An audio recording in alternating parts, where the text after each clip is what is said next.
بسم اللہ الرحمن الرحیم۔ اللہ کے نام کے ساتھ شروع جو بڑا مہربان اور نہایت رحم فرمانے والا ہے۔ حضرت سیدنا انس رضی اللہ تعالیٰ عنہ بیان کرتے ہیں کہ حضور نبی اکرم صلی اللہ علیہ وسلم دوران دعا اپنے ہاتھ اس قدر بلند فرماتے کہ آپ صلی اللہ علیہ وسلم کی بغلوں کی سفیدی نظر آنے لگتی۔ حضرت سیدنا انس رضی اللہ تعالیٰ عنہ بیان کرتے ہیں کہ حضور نبی اکرم صلی اللہ علیہ وسلم نے ارشاد فرمایا، تم میں سے ہر شخص کو اپنی تمام ضرورتیں اپنے رب سے مانگنی چاہیے، حتیٰ کہ جب اس کے جوتے کا تسمہ ٹوٹ جائے تو اس کے بارے میں بھی اس سے سوال کرنا چاہیے۔ حضرت سیدنا ابو ہریرہ رضی اللہ تعالیٰ عنہ بیان کرتے ہیں کہ رسول اللہ صلی اللہ علیہ وسلم نے ارشاد فرمایا، تین دعائیں ایسی ہیں جن کی قبولیت میں کوئی شک نہیں۔ نمبر 1 والد کی دعا، نمبر 2 مسافر کی دعا، نمبر 3 مظلوم کی دعا۔ حضرت سیدنا ابو سعید خدری رضی اللہ تعالیٰ عنہ بیان کرتے ہیں کہ حضور نبی اکرم صلی اللہ علیہ وسلم نے ارشاد فرمایا، جب کوئی مسلمان کوئی ایسی دعا کرتا ہے جس میں گناہ اور قطع رحمی نہ ہو تو اللہ تعالیٰ اس وجہ سے تین چیزوں میں سے کوئی ایک اسے عطا فرما دیتا ہے،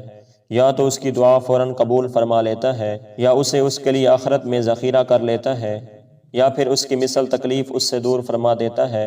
صحابہ نے عرض کیا، تب تو ہم زیادہ دعائیں کریں گے۔ حضرت سیدنا ابو موسیٰ رضی اللہ تعالیٰ عنہ بیان کرتے ہیں کہ رسول اللہ صلی اللہ علیہ وسلم نے ارشاد فرمایا،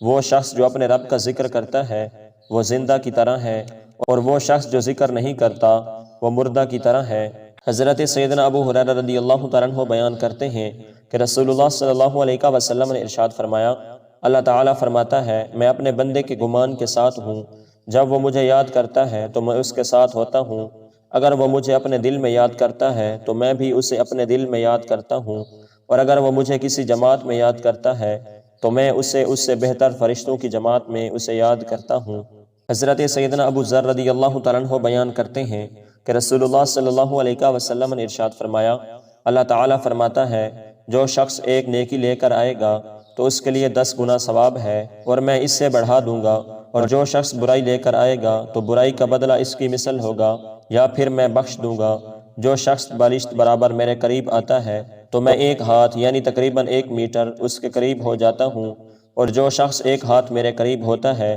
تو میں 2 ہاتھ اس کے قریب ہو جاتا ہوں۔ جو شخص چلتا ہوا میرے پاس آتا ہے تو میں دوڑتا ہوا اس کے پاس آتا ہوں۔ جو شخص زمین بھر کر گناہ لے کر میرے پاس آئے گا تو میں اسی قدر مغفرت لے کر اس سے ملاقات کروں گا، بشرطے کہ وہ میرے ساتھ کسی کو شریک نہ ٹھہراتا ہو۔